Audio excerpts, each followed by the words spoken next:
सबकी झोली मेरी झोली, सबकी झोली मेरी झोली, सबकी टोली मेरी टोली, सबकी होली मेरी होली, सबकी बोली मेरी बोली, सबका जीवन मेरा जीवन होली सारे जन्नत।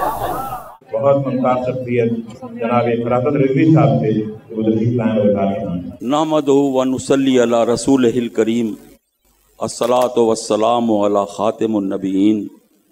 जनाब प्रोफेसर सहर अंसारी साहब, डॉक्टर मोहम्मद रज़ा काज़मी साहब, अकील अब्बास जाफरी साहब, डॉक्टर हिलाल नकवी साहब, डॉक्टर जाफ़र अहमद साहब, जनाब हज़रत इफ्तिखार आरिफ, मोहतरमा डॉक्टर आलिया इमाम, इकबाल हैदर साहब और महबूब ज़फ़र साहब, और हमारे सूबाई वज़ीर इत्तिलात व नशरियात और पाकिस्तान आर्ट्स काउंसिल कराची के सदर जनाब मोहम्मद अहमद शाह साहब और मोअज़्ज़िज़ ख़वातीन व हज़रात, अस्सलामु अलैकुम।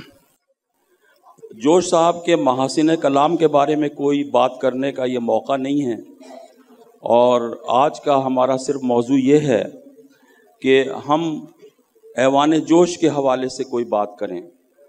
मेरी मालूमात के मुताबिक बहुत कम शायर हैं जिनके लिए कोई ऐसी इमारत तामीर की गई है कि जो उनके हवाले से तहकीकी और तनकीदी मरकज़ की हैसियत रखती हो। मैंने दिल्ली में मज़ार असदुल्ला खां गालिब के पहलू में गालिब एकेडमी की इमारत देखी।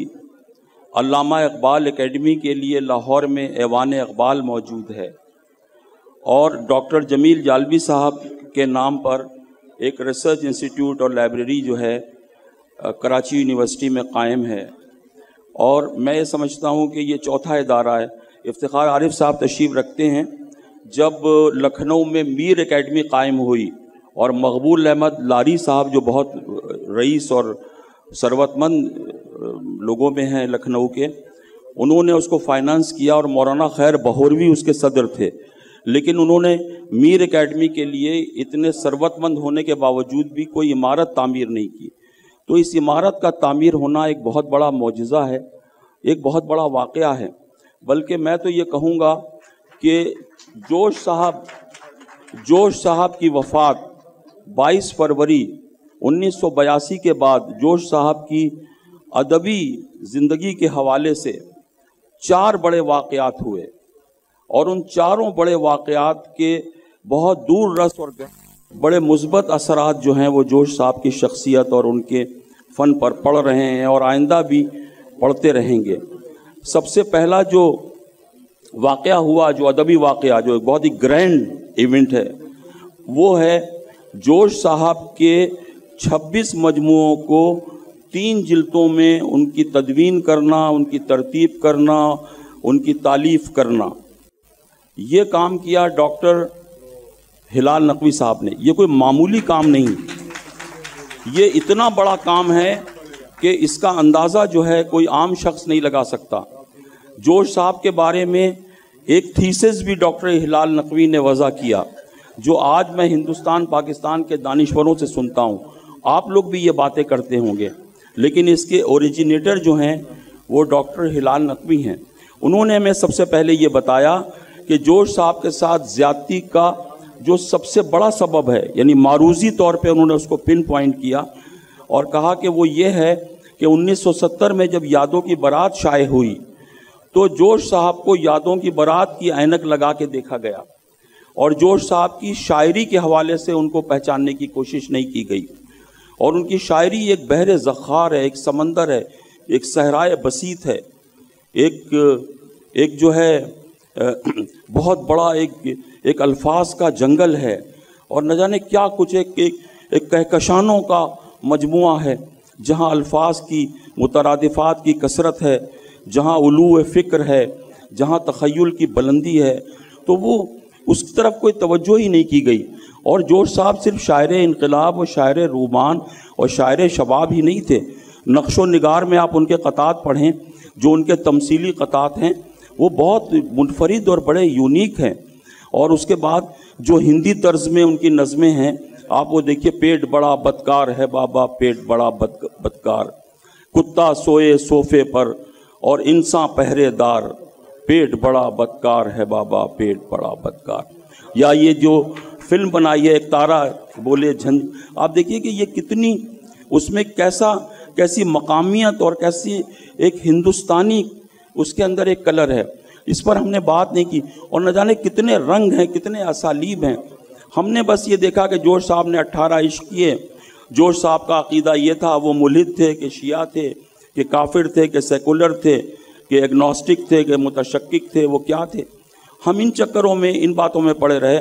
مجھے پیچھے سے اشارہ ہو رہا ہے کہ اختصار کلام کروں، بس میں اپنی بات کو بند کیے دیتا ہوں۔ تو میں یہ عرض کر رہا تھا کہ پہلا واقعہ یہ ہے، اب یہ کلیات جوش آنے کے بعد اب کوئی شخص یہ گلہ نہیں کر سکتا کہ جوش صاحب کے مجموعے جو ہیں وہ دستیاب نہیں ہیں۔ کوئی طالب علم، کوئی اسکالر، کوئی عالم کام کرنا چاہے تو یہ ایک بہت بڑا ذخیرہ ہے۔ دوسرا بڑا واقعہ جو ہے وہ ہے جو فلم انہوں نے بنائی ہے۔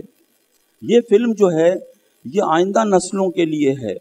وہ لوگ جو جوش صاحب سے بالکل واقف نہیں، ان کا نام بھی نہیں جانتے، جن کا پس منظر بھی اردو زبان کا نہیں ہے، یہ فلم جوش صاحب کی سوانح کے بہت سے مخفی گوشوں کو ان کے سامنے لاتی ہے، اور یہ فلم بھی ایک بہت بڑا انسپریشن ہے۔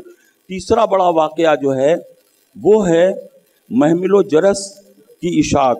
یہ جوش صاحب کا آخری مجموعہ کلام ہے۔ جوش صاحب کی زندگی میں جو آخری مجموعہ شائع ہوا وہ ان کی رباعیات کا مجموعہ نجوم و جواہر ہے، جس کو علامہ طالب جوہری کہتے تھے کہ فارسی میں بھی اس معیار کا کوئی جو ہے وہ، چاہے وہ ابو سعید خیر ہوں، چاہے سرمد ہوں، خیام ہوں، تو اس معیار کا کوئی رباعی کا مجموعہ موجود نہیں ہے۔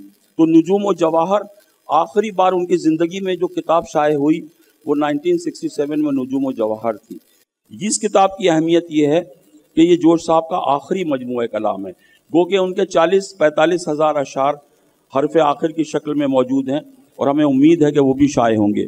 تو محمل و جرس کی اشاعت پر جو ہے محترمہ تبسم اخلاق صاحبہ اور عدیل زیدی صاحب کی جو کوششیں ہیں اس پر وہ مبارکباد کے اور حرف تہنیت کے مستحق ہیں۔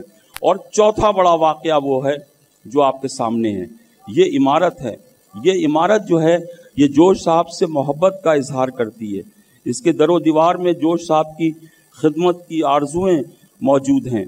یہاں جوش صاحب پر تحقیق کی جائے گی، ان پر تنقیدی کتابیں لکھوائی جائیں گی، اور اس کے علاوہ جو جامعات میں اور دانشگاہوں میں پاکستان کے اور ہندوستان کے جو لوگ جوش صاحب پہ ریسرچ ورک کریں گے ان کی مالی طور پہ مدد کی جائے گی، اور جوش شناسی کا جو منقطع ہو گیا اشاعت کا سلسلہ اس کو جاری کیا جائے گا۔ اور میری آرزو ہے کہ جوش صاحب کے سارے کلام کو ڈیجیٹل فارم میں، PDF فارم میں جو ہے محفوظ کیا جائے۔ میں یہ نہیں کہتا کہ کاغذ کی کتاب جو ہے وہ ختم ہو جائے گی، لیکن کاغذ کی کتاب نئی نسل اور نئے لوگ کم پڑھ رہے ہیں، تو ڈاکٹر ہلال نقوی کی جو اتنی بڑی اتنی گرینڈ کاوش ہے اس کو ڈیجیٹل فارم میں محفوظ ہونا چاہیے۔ مجھے بار بار پیچھے سے جو ہے مجھے ٹہوکے دیے جا رہے ہیں، اور مجھے داغ کا شعر یاد آ رہا ہے کہ محشر میں خون دل کے ٹہوکے کہو کہو، ایک شرمگی نظر کے اشارے نہیں۔ بہت بہت شکریہ۔ بجھتی نہیں پینے سے بھی افکار کی پیاس، یہ علم کی بھوک آ جاتی ہے۔